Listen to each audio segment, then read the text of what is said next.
Seat belt का use नहीं करते, अपने वाहन का इंश्योरेंस नहीं कराते, अपने वाहन में चलाने के लिए हम अपना डीएल नहीं बनवाते, जो किसी भी असुविधा के लिए हमारे लिए परमावश्यक है। ये चारों ही चीजें, अगर आपने हेलमेट नहीं लगाया तो आपको पता होना चाहिए कि धारा 128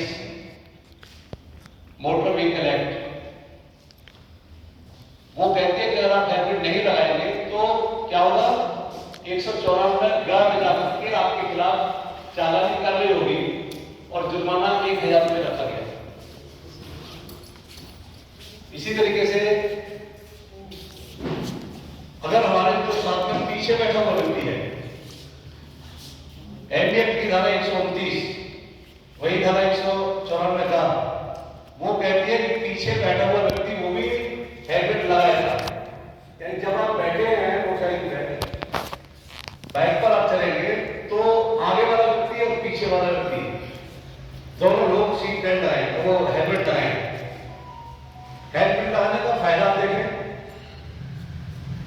इन केस जब भी कभी एक्सीडेंट होगा तो आपको जो हेड इंजरी होती है, हेड इंजरी के बारे में आप लोग समझिए कि हमारा सिर जो सबसे ज्यादा चलाना है पूरे पार्ट बॉडी में, ये एंगल होता है और एंगल होने के बाद में जो हेड इंजरी की शिकायत आती है वो पागलपन की तरफ, कोमा की तरफ या उस आदमी को पैरालाइसिस की तरफ दी जाती है। और अगर इसी दौरान हमारा जो सर है वो सेफ करता है तो हमें कोई दिक्कत नहीं है। हाथ से चोट लगेगी, पैर में चोट लगेगी, बॉडी के किसी भी पार्ट में चोट लगेगी तो हम सुरक्षित हैं। लेकिन अगर सिर में चोट है तो क्या करेगी, हमको कहीं से भी परेशान कर सकती है। और हमारा जो जीवन है वो हम लोग जब आपका जो ब्रेन है ये काम करता है हर तरीके से, वो ब्रेन काम करना बंद कर देता है।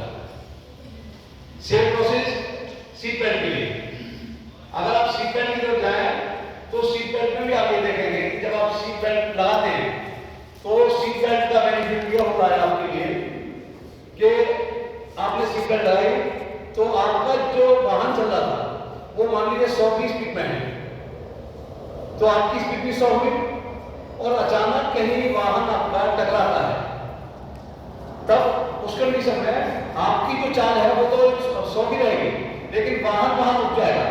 आपका जो हेड है वो जाकर के हमारे डैशबोर्ड में जाके लगता है और डैशबोर्ड में जब लगेगा तो आप पाने के 99% तो मृत्यु होती है।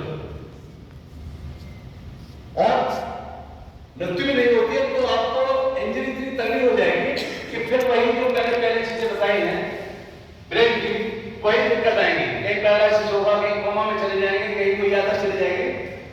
इन चीजों के जाने पर आदमी का जो जीवन है वो फिर अधूरा हो जाता है। और हमें जीवन को बचाना है, जीवन को बचाना है तो सीट बेल्ट और हेलमेट वो चीज का प्रयोग हुआ। तीसरी चीज इंश्योरेंस की तरफ आते हैं।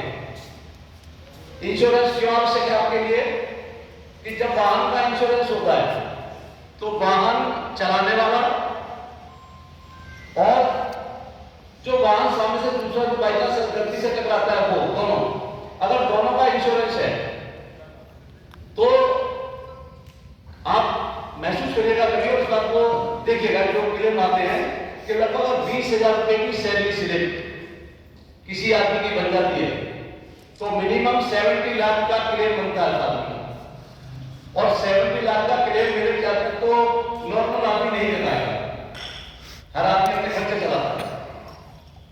और अगर आपका इंश्योरेंस है कंप्लीट दोनों वाले को, सामने वाले का भी और आपका भी, तो आप मानिए कि जो आपका क्लेम है, जो LIC कंपनी होती है इंश्योरेंस कंपनी, वो कंपनी आपको पूरा क्लेम प्रोवाइड, और वाहन चलाते समय अगर उसके वाहन का भी इंश्योरेंस नहीं है तो उसको भी कुछ नहीं मिलना है। तो इसलिए आपके लिए इंश्योरेंस बीमा बहुत जरूरी है। अगर आप उसको नहीं देखेंगे तो फिर कोई मत करिए। अगला पॉइंट मैं देता हूं आपको DL के बारे में, ड्राइविंग लाइसेंस। ड्राइविंग लाइसेंस लोग बनवाते हैं, उम्र होनी चाहिए 18 साल मिनिमम।